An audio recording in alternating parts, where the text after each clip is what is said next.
बंगाल में कहां रुक गई वोटिंग, कहां दोबारा से होगा मतदान। क्या बंगाल में एक पूरी विधानसभा में रीपोलिंग होने वाली है? आखिर क्यों केंद्रीय सुरक्षा बलों पर पहले महिलाओं और उसके बाद बच्चों के साथ मारपीट के आरोप लगाए जा रहे हैं और ये आरोप कौन लगा रहा है, इस वक्त की बड़ी जानकारी मैं आपको दे देती हूँ। दोस्तों, आप जानते हैं इस वक्त पोलिंग लगातार जारी है, बहुत ही बड़े लेवल पर दूसरे चरण के मतदान में लोग पोलिंग बूथ पर आ रहे हैं। लेकिन इस बीच एक बड़ी जानकारी निकल कर आई है, वो ये है कि जो शिकायत थी बीजेपी की, उस पर संज्ञान लेते हुए चुनाव आयोग ने पश्चिम बंगाल के उन पोलिंग बूथ पर फिलहाल के लिए वोटिंग रुकवा दी है, जहां पर बीजेपी ने शिकायत की थी कि बीजेपी का जो नाम है और जहां पर उसका बटन है वो ही छुपा दिया गया है। दोस्तों, आप जानते हैं पश्चिम बंगाल के डायमंड हार्बर के फाल्टा विधानसभा क्षेत्र को लेकर बीजेपी की तरफ से बीजेपी आईटी सेल के मुखिया अमित मालवीय ने ये वीडियो पोस्ट किया था। लगातार आपकी टीवी स्क्रीन पर ये वीडियो देख रहे हैं, सुबह से आपको मैं ये वीडियो दिखा रही हूँ। सबसे पहले मैंने ही आपके सामने ये वीडियो रखा था। इसके जरिए बीजेपी आईटी सेल के मुखिया अमित मालवीय और पूरी बीजेपी ने ये आरोप लगाए थे कि दरअसल जो पोलिंग बूथ है फाल्टा में, कई पोलिंग बूथों में बीजेपी का जहां पर नाम है, जहां पर कैंडिडेट है, वो जहां पर उसको बटन दबाना है ना वोटर को, वो पूरा हिस्सा ही टेप से ढक दिया गया है। और बकायदा ये वीडियो बीजेपी आईटी सेल के मुखिया ने शेयर की और वो कौन सी पोलिंग बूथ था वो सब कुछ शेयर किया गया। और इस वीडियो के बाद से बहुत ही बड़ा बवाल खड़ा हो गया। ইভিএমটা দেখুন, ইভিএমটা বোতাম বন্ধ, বোতাম বন্ধ, বিজেপি বোতাম বন্ধ, ইলেকট্রোলারও কেউ বলে না, ইলেকট্রোলারও বন্ধ। ইনি হচ্ছেন, এনারা আছেন পুরো বন্ধ। ईवीएम भाई साहब देख लीजिए, ईवीएम ब्लॉक किया है बीजेपी का बोतम, इलेक्टोरल पूरा बंद है। ऐसे ऐसे वोट चल रहा है, ऐसे वोट चल रहा है बीजेपी का। अब हटाइए ऐसे सस्पेंड করে ছেড়ে দাও, सस्पेंड করে। दोस्तों, अब इस पूरे मुद्दे को लेकर चुनाव आयोग ने एक्शन लिया है। चुनाव आयोग की तरफ से कहा गया है कि भारतीय जनता पार्टी ने जो आरोप लगाए हैं उनको गंभीरता से लेते हुए वहां जहां ये सब शिकायतें पाई गई है, फिलहाल के लिए तो वहां वोटिंग रोकी गई है। दोस्तों, इसके अलावा पश्चिम बंगाल के मुख्य निर्वाचन अधिकारी मनोज कुमार अग्रवाल ने कहा है कि जहां जहां ईवीएम के ऊपर काला या सफेद टेप पाया गया है वहां दोबारा से वोटिंग होगी, यानी कि दोबारा से मतदान होगा उन इलाकों में, उन पोलिंग बूथ में। और ये तक कहा चुनाव आयोग के अधिकारी ने कि अगर जरूरत पड़ी और ये पाया गया कि पूरी की पूरी सीट में ही किसी भी तरह से छेड़छाड़ की गई है मशीन के साथ, तो उस पूरी सीट में दोबारा से मतदान करा जाएगा। दोस्तों, मैं फाल्टा विधानसभा की बात कर रही हूँ। फाल्टा विधानसभा यही विधानसभा है जो पिछले 24 घंटे से सुर्खियों में है।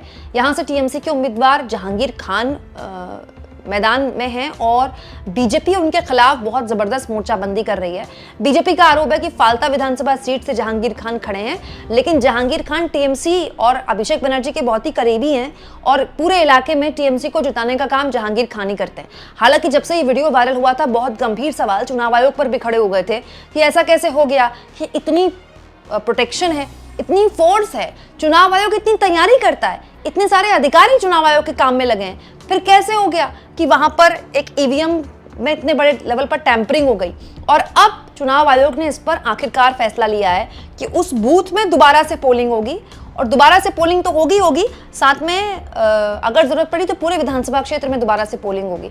अच्छा, ये बड़ा महत्वपूर्ण भी है दोस्तों कि वोट देने के लिए एक बार आदमी घर से बाहर निकलता है, लेकिन अगर दोबारा से उनसे कहा जाए कि आपको दोबारा निकलना है, तो ये किसी भी कैंडिडेट के लिए ठीक नहीं है। जो जीत रहा है उसके लिए भी, जो हार रहा है उसके लिए भी। हालांकि जीत हार जैसा कुछ होता नहीं है, जब तक चुनाव के नतीजे नहीं आते तब तक हर कैंडिडेट उसके हिसाब से जीतता ही है और होना भी चाहिए।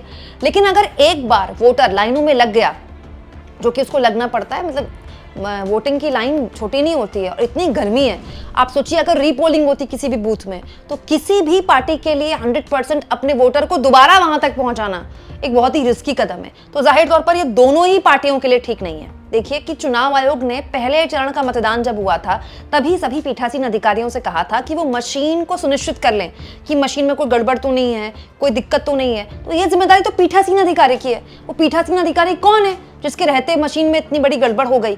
और ये बड़ी हैरान करने वाली बात भी है। अब दोस्तों, इसके अलावा भी कुछ खबरें हैं जो कि लगातार आ रही हैं। टीएमसी द्वारा दावा किया जा रहा है, ये जो वीडियो है ये टीएमसी ने शेयर किया है। टीएमसी का दावा है कि अमित शाह की जो केंद्रीय सुरक्षा बल हैं वो एक तरह से महिलाओं को परेशान कर रहे हैं, महिलाओं के साथ मारपीट की जा रही है। ये यहाँ पर इस वीडियो के जरिए टीएमसी का दावा है, मैं नहीं कह रही हूँ।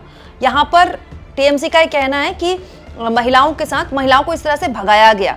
इसके अलावा एक और वीडियो दोस्तों, सागरिका घोष टीएमसी की सांसद हैं राज्यसभा से, उन्होंने ये वीडियो शेयर किया है जिसमें उनका दावा है कि नरेंद्र मोदी और अमित शाह अब बंगाल के सिटीजन्स को इतना परेशान कर रहे हैं कि पहले महिलाओं पर लाठीचार्ज किया गया और उसके बाद इस लाठीचार्ज में एक बच्चा भी घायल हुआ है और ये हर तरह से मतलब स्वीकार्य नहीं किया जाएगा।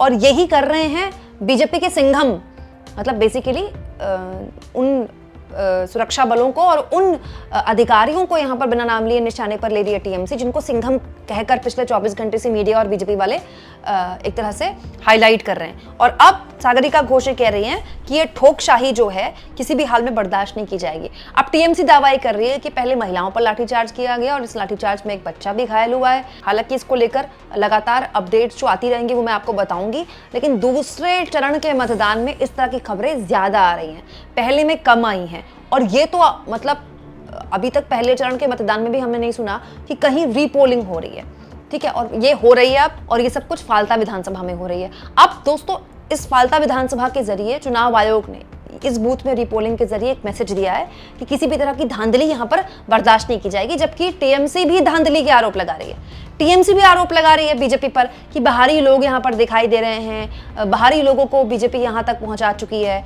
टीएमसी लगातार सुबह से ये आरोप लगा रही है। ममता बनर्जी तो सुबह से घूम रही हैं, अमूमन ऐसा कम देखने को मिलता है। ममता बनर्जी सुबह से अपने विधानसभा क्षेत्र में अलग अलग पोलिंग बूथ का जायजा ले रही हैं और बीजेपी को निशाने पर ले रही है। वीडियो भी दिखाया था उन्होंने बाकायदा कि देखिए हमारे जो कार्यकर्ता हैं उनको उठा कर पुलिस ले जा रही है, हमारे कार्यकर्ताओं को परेशान किया जा रहा है और एक तरह से चुनाव प्रभावित करने की कोशिश कर रहे हैं। ममता बनर्जी ने ये जो सुरक्षा बल हैं उन पर ये आरोप लगाए और यही आरोप बीजेपी भी लगा रही है। आज शुभेंदु अधिकारी को लेकर मैं आपको एक खबर दिखा चुकी। शुभेंदु अधिकारी जब भवानीपुर में घूम रहे थे तो टीएमसी के कुछ कार्यकर्ताओं ने उनको घेर लिया, उनको दौड़ाया और उसके बाद शुभेंदु अधिकारी हिंदू हिंदू भाई भाई के नारे लगाने लगे और कहने लगे कि जितने भी लोग उनका विरोध कर रहे हैं ये सब बाहरी हैं और ये बांग्लादेशी मुसलमान हैं। मतलब शुभेंदु अधिकारी भी कोलकाता में बाहरियों का होने का आरोप लगा रहे और तृणमूल कांग्रेस भी बाहरियों के होने के आरोप लगा रहे हैं। ये बताता है दोस्तों कि शाम तक आते आते इस चरण को लेकर कैसी कैसी खबरें आपको सुनने को मिल सकती हैं।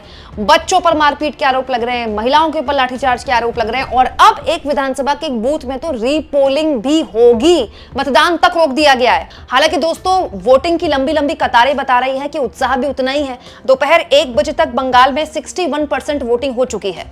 वहीं दोपहर 3 बजे तक का वोटिंग का आंकड़ा है 78.68, यानी कि ऑलमोस्ट 79%। आधे दिन तक आधे से भी ज्यादा लोगों ने पश्चिम बंगाल के दूसरे चरण में मतदान कर दिया है, यानी बम्पर वोटिंग। तो एक तरफ बम्पर वोटिंग जारी है, दूसरी ओर दोनों ही पार्टियां एक दूसरे पर आरोप लगा रही हैं और अब चुनाव आयोग भी बीच में आ गया है कहते हुए कि एक विधानसभा सीट के एक बूथ पर रीपोलिंग होगी। आप इस मुद्दे को किस तरह से लेते हैं कमेंट बॉक्स में जरूर लिखें। और इसके अलावा दोस्तों शाम को 6:30 बजे आप मेरे चैनल में मेरा एग्जिट पोल भी जरूर देखिएगा। पश्चिम बंगाल में किसकी बनेगी सरकार मैं बताऊंगी आपको।